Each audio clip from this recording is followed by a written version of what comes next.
لفظی معنی اور اصطلاحی معنی میں فرق کرنے کے لیے کیا کرنا ہوگا؟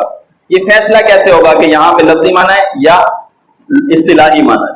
یہ آسان ہوگا آپ کے لیے، چونکہ مسئلہ بڑا پیچیدہ ہے، یہ عذاب قبر کا مسئلہ، یہ برزخ کا مسائل، یہ بہت پیچیدہ مسائل ہیں، لیکن اس کو آسان کرنے کے لیے جب آپ کے پاس کسوٹی ہوگی تو آپ کے لیے مسائل حل ہو جائیں گے، آسان ہو جائیں گے۔ دیکھیں، یوسف علیہ السلام کو بلانے کے لیے بادشاہ نے اپنا ایلچی بھیجا کہ جاؤ جیل کے اندر یوسف کو کہو کہ بادشاہ یہ کہہ رہے ہیں کہ اس کو میرے پاس لے آؤ، یہاں سے جاؤ جیل خانے کے اندر یوسف کو میرے پاس لے آؤ۔ فلما جاءہ الرسول، پس جب رسول آیا ان کے پاس، ادھر رسول کا معنی کیا ہوگا؟ لفظ رسول لفظی معنوں کے اندر ہوگا، یعنی بادشاہ کا ایلچی آیا، بادشاہ کا قاصد آیا۔ رسول وہ اصطلاحی معنی رسول نہیں ہوگا، وہی آتی ہے اس کے اوپر نہیں، یہاں رسول کا معنی کیا ہوگا؟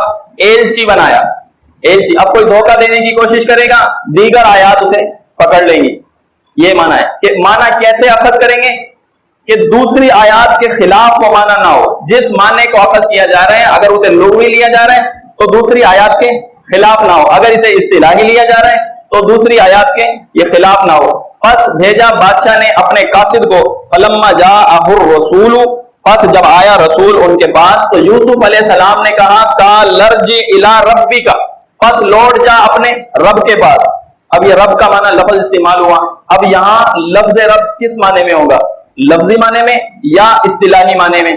اگر معنی مراد لیں اصطلاحی تو رب اللہ کے سوا کوئی نہیں، لفظی معنی مراد لیں تو اس میں کوئی کفر نہیں ہوگا کہ یوسف علیہ السلام کہہ رہے ہیں لوٹ جا اپنے سردار کی طرف، لوٹ جا اپنے آقا کی طرف، لفظی معنوں میں مراد ہوگا تو پھر مسئلہ سمجھ آ جائے گا کہ یوسف علیہ السلام کا اللہ کے سوا کوئی الہ، کوئی دوسرا رب نہیں تھا۔ یہ جو لفظ رب یوسف علیہ السلام نے بولا یہ لفظی معنی میں بولا، تو یہ مسئلہ سمجھنا آسان ہوگا۔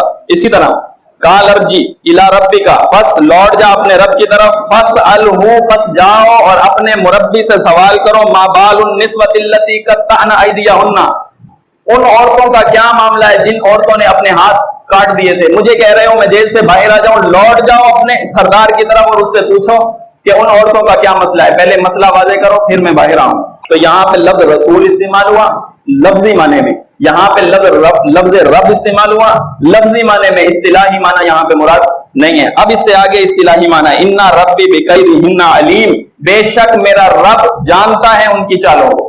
اب یہاں پہ لفظ رب کس کے لیے ہوگا؟ اصطلاحی معنی میں، ایک رب وہ اللہ۔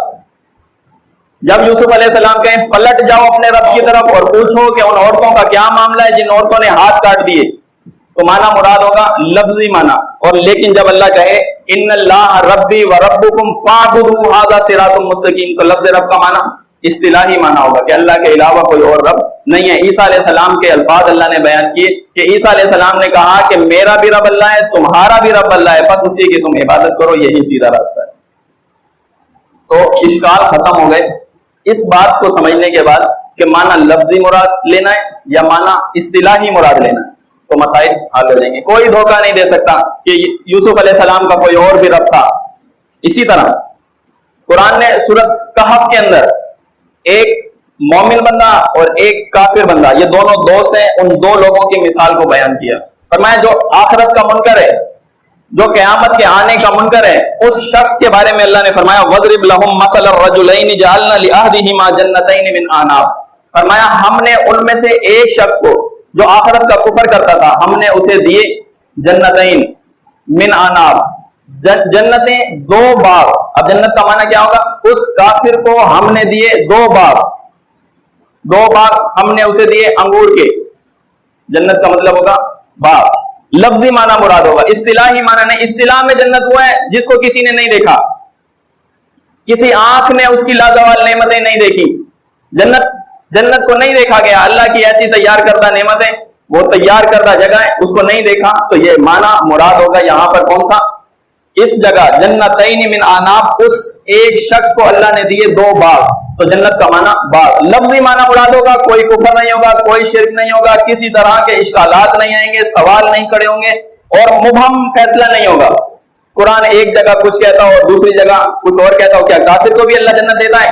نہیں دیتا. کافر کا دنیا کے اندر جنت دے دی اللہ نے اسے, جنت لفظی معنوں میں مراد ہوگا تو کوئی سوال کھڑا نہیں ہوگا. لیکن جب اللہ تعالیٰ اس کے مقابلے میں یہ کہے کہ والذین آمنوا وعملوا الصالحات اولئک اصحاب الجنہ, بس جو لوگ ایمان لائے اور انہوں نے نیک اعمال کیے تو ان کے لیے جنت ہے, وہ اصحاب الجنہ ہے, وہ جنت والے ہیں. تو یہاں پہ جنت اصطلاحی جنت مراد ہوگی, وہ ابدی جنت, ہمیشہ والی لازوال نعمتیں جس کی ہیں. فرمایا ہم فیہا خالدون, وہ اس میں ہمیشہ رہیں گے. تو اس طرح جب یہ فیصلہ ہوگا کہ لفظ کون سا استعمال ہوا ہے, لفظی اس کا معنی لیں گے یا اس کا معنی لیں گے اصطلاحی, تو مسئلہ سمجھنا آسان ہو جائے. اگر یہ فیصلہ صحیح کیا کہ لفظی معنی ہے یا اصطلاحی معنی ہے تو سمجھنا آسان ہوگا. اور یہ اخذ کرنا, یہ مسئلہ اخذ کرنا کہ لفظی معنی لینا ہے یا اصطلاحی معنی لینا ہے, تو یہ انتہائی آسان ہے. قرآن کی دیگر آیات اس کے اندر معاونت کرتی ہیں, تائید کرتی ہیں, اس کے لیے راستہ آسان کرتی ہیں, مزید وضاحت اور تفسیر پیش کرتی ہیں. اور اگر کیا معنی غلط تو قرآن کی دوسری آیات اسے پکڑ لیتی ہیں, اسے اس معنی کو چلنے نہیں دیتی. یہ آسان طریقہ. دیکھیں, بزرگ آیا سلیمان علیہ السلام کے پاس, آ کر کہنے لگا کہ میں نے دیکھا ایک عورت کو, وہ عورت حکمرانی کرتی ہے مردوں کی. وہاں قوم سبا کی خبر دے رہا ہے کہ میں نے دیکھا کہ اس عورت کو, کہ وہ عورت سردار ہے, حکمران ہے اس علاقے کی, اس جگہ کی. وَأُوتِيَتْ مِنْ كُلِّ شَيْءٍ, اس کو ہر چیز دی گئی ہے. وَلَهَا عَرْشٌ عَظِيمٌ, اور اس کے لیے عرش عظیم بھی ہے. اس کے پاس عرش عظیم ہے. عرش کا معنی کیا ہوگا؟ لفظی معنی مراد ہوگا. اس کے لیے ایک بڑا تخت ہے. اگر یہاں مراد لے معنی اصطلاحی تو کفر ہے, بندہ دائرہ اسلام سے باہر ہے. کوئی شخص کہے یہ اس کے پاس وہ والا عرش تھا جو اللہ کے پاس ہے, اصطلاحی عرش جو شریعت کے اندر الرحمن علی العرش استوى, وہ والا عرش تھا اس کے پاس نہیں. تو معنی مراد لیں گے اگر لفظی تو معنی صحیح ہوگا. اگر یہاں معنی مراد لیا اصطلاحی تو بندہ چلا جائے گا کفر کے اندر, اس کے اشکالات بڑھیں گے, اس کے شبہات بڑھیں گے, اور یہ کفر اور گمراہی کی دلدل میں اسی طرح پھنستا چلا جائے گا. لیکن جب قرآن کہے کہ لا الہ الا ہو علیہ توکلت, بس تمہارا اس کے سوا کوئی معبود نہیں, اسی پر توکل کرو. وَهُوَ رَبُّ الْعَرْشِ الْعَظِيمِ, ادھر بھی کیا ہے؟ وَلَهَا عَرْشٌ عَظِيمٌ, اس کے لیے ہے ایک بڑا تخت. اور جب اللہ کہے وَهُوَ رَبُّ الْعَرْشِ الْعَظِيمِ کہ وہ مالک ہے عرش عظیم کا, تو یہاں معنی عرش عظیم کا اصطلاحی معنی مراد لیں گے. مطلب کہ فرمایا اگر اللہ کے علاوہ کوئی اور الہ بھی ہوتا تو وہ عرش پر چڑھنے کی کوشش کرتا. یہ وہ لفظ عرش, وہ اللہ کے لیے اصطلاحی معنی مراد ہوگا. تو اگر ہم نے معنی کو صحیح جانچ لیا, معنی صحیح اخذ کر لیا, تو مسائل ہمارے ختم ہو جائیں گے, ہمارے جو اشکالات ہیں وہ ختم ہو جائیں گے, اور مزید کچھ باتوں میں الجھاؤ پیدا نہیں ہوگا, مسئلہ سمجھنا آسان ہوگا.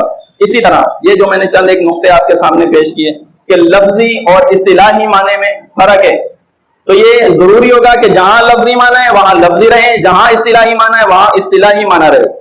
اسی طرح لفظ قبر کا بھی معاملہ ہے. قرآن نے احادیث میں لفظ قبر کو استعمال کیا ہے. اسی طرح قبر کے معاملے میں بھی کئی جگہ پر قبر کا معنی لفظی معنی میں مراد ہوگا اور قبر کا معنی کئی جگہ پر اصطلاحی معنی میں مراد ہوگا. جب اصطلاحی معنی اور لفظی معنی کو ہم نے صحیح طور پہ اخذ کیا, ہمارا کوئی اشکال باقی نہیں رہے گا کہ قبر کے بعد یہ جو قبر کے معاملات ہیں, مرنے کے بعد سے لے کر اور قیامت تک کے درمیان کا جو وقفہ ہے, وہ اس کے اندر ہمیں کوئی شبہ نہیں ہوگا, کوئی شک نہیں آئے گا. قرآن کہتا ہے اے پیغمبر جو منافقین مر جائیں, منافق مر جائیں, آج کے بعد فرمایا وَلَا تُصَلِّ عَلَىٰ أَحَدٍ مِّنْهُمْ مَاتَ أَبَدًا, بس آپ نے ان کی صلاۃ المیت ادا نہیں کرنی. ابداً, ہمیشہ, کبھی بھی, جب کبھی بھی منافق مر جائے آپ نے اس کی صلاۃ المیت ادا نہیں کرنی. وَلَا تَقُمْ عَلَىٰ قَبْرِهِ, اور آپ نے اس کی قبر کے اوپر نہیں کھڑے ہونا. تو یہاں قبر سے لفظی معنی مراد ہوگا وہ مٹی کا ڈھیر, وہ مٹی کا ڈھیر جہاں پہ اس کی میت کو دفنایا گیا, فرمایا وہاں پہ آپ نے کھڑے نہیں ہونا. تو یہ معنی لفظی استعمال کیا جائے گا, اس معنی کو لفظی لیا جائے گا, کسی آیت کا کفر نہیں ہوگا. اور اگر یہ کہیں کہ اے پیغمبر آپ ان کی صلاۃ المیت ادا نہ کریں اور آپ ان کے برزخ کے مقام پہ بھی کھڑے نہ ہوں, تو یہ معنی ہوگا غلط, کفریہ ہوگا. کہ کیا پیغمبر اس جگہ پر جہاں اللہ کے سامنے جہاں روح چلی جاتی ہے وہاں کھڑے ہوا کرتے تھے؟ نہیں, اس جگہ یہ لفظی قبر مراد ہوگی, یہ مٹی کا ڈھیر مراد ہوگا. لیکن جب قرآن دوسری جگہ پر قبر کا معنی اصطلاح میں پیش کرے اور اسے لفظی معنی مراد لیں گے تو کفر ہو جائے گا. جیسے قرآن کہتا ہے قتل الانسان ما اکفرہ، ہلاک ہو جائے انسان کہ کتنا یہ ناشکرا ہے. کہ من ای شیء خلقہ، ہم نے اسے کس چیز سے پیدا کیا. فرمایا من نطفۃ خلقہ فقدرہ، ہم نے اسے نطفے سے پیدا کیا اور اس کی تقدیر کو ہم نے مقرر کیا. ثم السبیل یسرا، اور ہم نے اس کے راستے کو آسان کر دیا. ثم اماتہ فاکبرہ، پس ہم نے اسے موت دی اور اسے قبر دی. تو یعنی یہ جو لفظ قبر آ رہا ہے، اگر ہم نے اس کو لیا لفظی قبر تو یہ مشاہدے کے بھی خلاف ہے اور دیگر آیات کے بھی خلاف ہے، شریعت پوری کے خلاف ہے. مثلا اگر ہم نے یہ لیا یہ دنیا والی قبر، جو بندہ بھی مرتا ہے اسے دنیا کی قبر ملتی ہے، یہ مشاہدے کے خلاف ہے. ہر مرنے والے کو قبر نہیں ملتی. فرعون کو قبر نہیں ملی. سرد خانے میں جو لوگ پڑے ہیں انہیں قبر نہیں ملی. جن کو درندے کھا جاتے ہیں، مچھلیاں کھا جاتی ہیں، جو بم کے اندر ریشہ ریشہ پھٹ جاتے ہیں، انہیں قبر نہیں ملتی. تو ہمیں معلوم ہو گیا کہ اس سے پہلے بھی شریعت کے اندر اگر ہم دیکھیں تو جو لوگ ہیں جن کو قبر نہیں ملی ان میں ایک مرتد کاتب وحی ہے، اسے قبر نہیں ملی. اسے دفنایا جاتا باہر پڑا ہوتا، پھر دفنایا جاتا پھر باہر پڑا ہوتا، تیسرے دن ذرا زیادہ گہرا دفنایا جاتا پھر باہر پڑا رہتا اور پھر وہ باہر ہی پڑا رہتا، قبر اسے نہ ملی. تو اس کا مطلب یہ ہوا قرآن یہاں پر جس قبر کی بات کر رہا ہے وہ اصطلاحی معنی میں وہ عالم برزخ والی جگہ ہے جہاں پر فرشتے اس روح کو نکال کر اللہ کے پاس لے جاتے ہیں اور پھر وہاں پر اس کا عذاب اور راحت ہوتا ہے. دنیاوی قبر کے اندر اس کو نہیں لوٹایا جاتا. جب دنیا کی قبر مان لی تو پھر کفر ہو جائے گا، پھر شرک ہو جائے گا.